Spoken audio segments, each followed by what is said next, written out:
Il-Prim Ministru mexxej tal-Partit Laburista Robert Abela appella biex il-pajjiż iżomm bot minn nies li jbeżżgħu jiżirgħu id-dubji u jawġu l-fatti. Huwa kien qed jitkellem dwar it-tnedija din il-ġimgħa tal-proċess konsultattiv pubbliku dwar l-eutanasja volontarja assistita. Spjega kif din id-diskussjoni trid titqis ukoll il-kura paljattiva li qed tingħata lill-pazjenti b'mart terminali.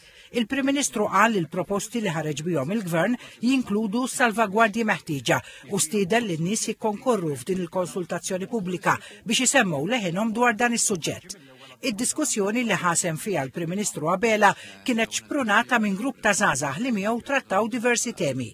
Dr. Abela qal il-Partit Laburista se jkompli jsaħħaħ il-kontribut ta' żgħażagħ fit-teħid tad-deċiżjonijiet b'diskussjonijiet fuq temi varji.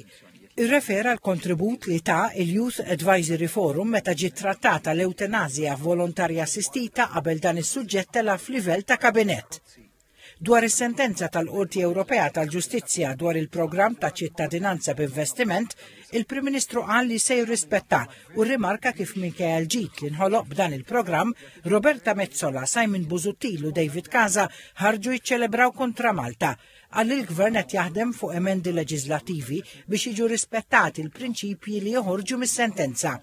Appella biex kulħadd fosthom l-oppożizzjoni li nies qrib tagħha jaqilgħu xieklu minn dan il-programm jiġbdu ħabel wieħed biex il-pajjiż ikollu regolamenti li jżommu ħaj dan il-programm li ġenera miljuni ta' euro għal il-Prim Ministru biex bihom saru proġetti li fost oħrajn ibbenefikaw minnhom il-Hospice, Puttinu Cares u l-MFA, l-Assoċjazzjoni Maltija tal-Futbol.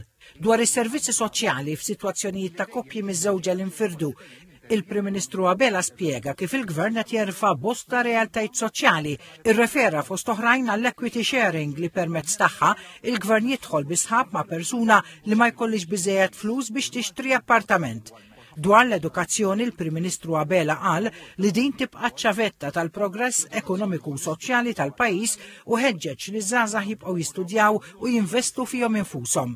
Irrimarka l-importanza tal-isport u s-saħħa mentali u qal li wasal iż-żmien li l-kejl tas suċċess tal-pajjiż ma jibqax biss fuq il-ġid materjali iżda skont il-benesseri u l-kwalità tal-ħajja tan-nies.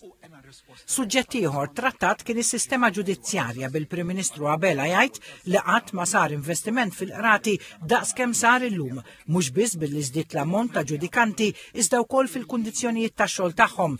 Il-Prim Ministru Abela qal li se jitressqu riformi leġislattivi biex indirizzaw l-effiċjenza fil-qrati għax din qal hija kwistjoni li tolqot il-libertajiet ta' individwi u ħajjet bosta familji.